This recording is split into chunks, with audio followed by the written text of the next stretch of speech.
Buongiorno cari amici e benvenuti anche oggi nel canale del vostro Marietto Veneziano. Da come avete visto dal titolo, oggi parleremo di una cosa molto particolare e prima di iniziare di parlare di questa cosina, il vostro Marietto Veneziano vi chiede di iscrivervi al canale di The Garda Marietto Veneziano e di venirci a trovare nei nostri gruppi Facebook e anche di Telegram, dove al lunedì sera alle 20:30 teniamo un percorso esoterico e in questi periodi sarebbe bello se vi iscriveste in tanti. Bene, adesso iniziamo il racconto, no? Che è più vasto, è vasto anche perché voglio rispondere a alcune domande che mi sono state fatte sotto nelle varie possibilità delle descrizioni dei vari video che ho postato, dei vari pillole.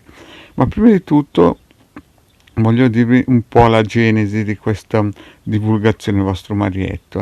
Nel 1992-93 sono scampato a un attentato e in quell'attentato lì ho incontrato un certo veggente che si chiamava Alberto e mi disse già nel 92-93 che in futuro io avrei divulgato, sarei stato uno dei più grandi divulgatori di radioestesia. Ai tempi si chiamava radioestesia, non radiestesia, che era poi praticamente la rapdomanzia. Chiaramente in quel tempo lì, quando mi disse che sarei stato uno dei più grandi divulgatori di radiestesia, io non sapendo cos'era pensavo che, visto che in quel periodo insegnavo informatica, ho pensato che sarei andato a lavorare in un ospedale, in un settore dove si programmavano le macchine per fare radiografie. Comunque, per tagliare corto, mi disse che avrei divulgato questa materia a tutta l'Italia e che però avrei avuto tanti nemici per il semplice fatto che avrei dato gratis cose e materiale che gli altri facevano pagare peso d'oro. E così è stato, mi promise anche che avrei incontrato una bravissima astrologa che mi avrebbe dato una mano per fare questa divulgazione e questo è successo. È successo che ho incontrato la validissima e bravissima Hildegarda. Ma mi sono reso conto che dando materiale gratis non è che purtroppo è caduto solo su una qualità di persone, è caduto anche su anime giovani e che non è colpa loro, ma molte cose purtroppo devono impararle da zero, no? Questo perché? Perché purtroppo ho peccato di ingenuità, nel senso che non avevo una visione molto, cioè non avevo proprio una visione, non molto, non avevo una visione perché fondamentalmente il problema è questo. Noi per 1700 anni abbiamo sempre pensato in un modo latino, nel senso che tutte le conoscenze e le evoluzioni sono state fatte tramite la conoscenza del latino. In altre parole c'era una fetta del 99,9% che era praticamente tenuta allo stato brado e una percentuale era tenuta in uno stato elevato con la parola e la conoscenza e, come si dice, la divulgazione in latino. Quindi praticamente tutto l'Occidente che noi conosciamo si è sviluppato sul pensiero latino e il pensiero latino praticamente è in mano alla Chiesa di Stato, alla religione di Stato, che parte dal presupposto che la salvezza e l'aiuto deve arrivare dall'esterno. Ho già spiegato un'altra pillola che poi grazie ai teosofici in Occidente è arrivato anche il fatto che noi non dobbiamo aspettare un Salvatore, no?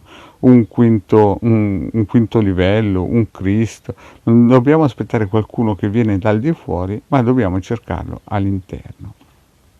Ma questo qui è una novità degli ultimi 100 anni, quindi le anime antiche queste cose le possono percepire e le anime nuove invece corrono, e lo vediamo noi nei social, che vediamo che corrono in ogni gruppo, che basta che parli di qualcuno che viene dall'esterno, ci porti la novità, i numeri di qua, le paroline di là, la quinta dimensione su, gli extraterrestri giù, le stazioni fuori dalla Terra e quant'altro. No? Ma questo è praticamente il frutto di 1700 anni di lavaggio del cervello del latino, di queste conoscenze divulgate in latino che aspettavano sempre il Salvatore, che deve sempre arrivare da una parte che noi non sappiamo qual è.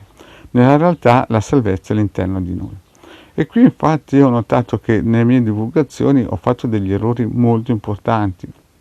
in cui vedevo proprio anime giovani che mi contattavano, mi telefonavano su WhatsApp o in PVT o quant'altro e mi chiedevano, ad esempio, quando ho cominciato a spiegare i geni, io partivo presupposto che le persone si rendessero conto che le spiegavo per far capire il potenziale, ma non che le persone potessero permettersi di fare, perché per attivare e far muovere i geni bisogna per forza essere dei maghi e maghi rossi possibilmente, neanche neri e bianchi, per il semplice fatto che le loro peculiarità poi si possono anche riversare contro a chi li attiva e se non si è abbastanza alti a livello spirituale e animico la cosa diventa in un certo senso pericolosa.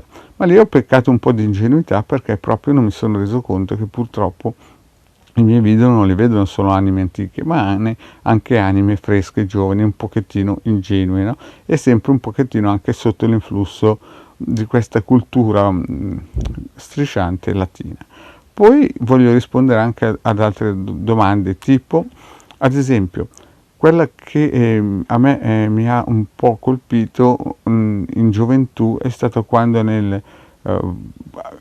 io stesso, sotto l'influsso di questa evoluzione latina, diciamo questa conoscenza latina, il capitano delle Alpine di Torino mi ha portato ai tempi del Cristo. Io pensavo di trovare questo personaggio che andava in giro a evangelizzare e invece ho trovato solo sassi e pietre. Mi ricordo che quando sono tornato indietro ho incontrato un vescovo, sono corso da lui a spiegargli le cose, lui mi ha guardato e mi ha detto noi queste cose le sappiamo già, non devi dirle a nessuno. Quindi capite che molte persone non sanno che ai tempi dell'anno 0 o dell'anno 33 non c'era nessuno che si faceva mettere in croce per pagare i nostri debiti, i nostri peccati. E come dice Osho, l'ignoranza è veramente il peccato originale. Poi bisogna rispondere anche ad alcune domande, tipo chi era Salomone. Salomone praticamente, secondo il capitano degli Alpini, era un depravato, era un personaggio veramente poco, come si suol dire, alla mano, un poveraccio che praticamente ha avuto la fortuna di praticamente conoscere la magia e in un certo senso non si sa se è stato lui a divulgarla. Comunque, morale della favola, è stato il suo nome è passato come soggetto che ha usato e ha divulgato in modo gratuito, cioè in modo gratuito lo diciamo noi adesso, ma a quei tempi ha divulgato la materia magica a più persone. Diciamo che per noi è stato un grandissimo divulgatore, ma gli esoteristi che sanno un po' veramente la storia, non era un extraterrestre, e quindi ne parlo ancora adesso, era solamente un poveraccio che in quel momento aveva grandissimo potere, era un mendicante e alla fine è stato fatto passare come un eroe. No? Morale della favola, il suo nome è un nome famoso, ma diciamo che è stato idealizzato. No? Io, per quanto mi riguarda, lo tengo sempre come nome di riferimento, ma nella realtà è stato veramente una persona di basso livello. E passiamo alla prossima. Gli extraterrestri, mi dispiace per quelli che pensano che arriverà qualche salvatore su un'astronave colorata di tutti i colori, ma ho già spiegato un'altra pillola, che Ananuki, extraterrestri, quelli che voi volete, non esiste niente. Tutto quello che vive, come dicono i cabalisti, è su questo pianeta. Paradiso terrestre, cioè mondo a venire, è già tutto qui ed è sempre stato tutto qui. Quindi quelle persone che a un certo punto riusciranno a toccare la Keter, salire al 125 gradino, le anime prime capiranno cosa sto intendendo. Per gli altri sarà un cammino. E quindi il vostro Marietto ha finito qui, e non voglio illudere nessuno, il cammino è difficile per tutti e voglio far capire che ci sono le anime giovani che purtroppo avranno un cammino da fare e ci sono le anime antiche che invece devono cercare il regno dei cieli, praticamente il mondo a venire dei cabalisti dentro di loro, e i teosofici ci hanno dato una mano per cercare di andare nella strada giusta. Per il momento il vostro Marietto ha finito qui, vi ringrazio di avermi ascoltato, di aver seguito questa pillola, vi chiedo se non avete ancora fatto di iscrivervi al canale di Degana Marietto Veneziano e di venirci a trovare nei nostri gruppi Facebook. Grazie cari amici, alla prossima, ciao!